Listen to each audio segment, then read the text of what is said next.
Welcome to Penrose Learning, where we make understanding easy. You start by getting the shot ready. Open camera and immediately choose cinematic mode so depth control is active. Once done, confirm frame rate and resolution in settings if you need 4K at 30 FPS. Higher resolution increases detail but uses more storage. Make sure your subject is within realistic focus range. Step closer or switch to 3x for distant faces. Hold steady, brace on a surface, or use a gimbal to keep smooth motion. This prevents focus hunting. Now dial in focus and exposure. Tap on the main subject to lock focus, and hold to engage AE/AF lock so brightness and focus don't shift unexpectedly.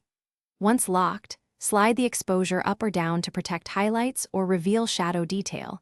Cinematic thrives when faces are well lit. If your subject moves, tap track subject so the phone follows them smoothly.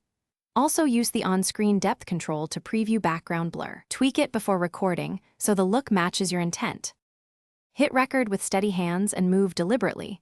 Slow pushes, slight pans, and small track-ins sell the cinematic effect because abrupt motion triggers focus shifts. When finished, open the clip in Photos and tap Edit. You can change the focal plane by tapping new subjects and slide the depth control to fine-tune bokeh. If you see focus hunting or glitches, force close camera, restart the phone, and retake with AE/AF locked and a stabilized rig. That usually cures intermittent focus problems. Thanks for watching. If this was helpful, leave a like and consider subscribing. See you next time.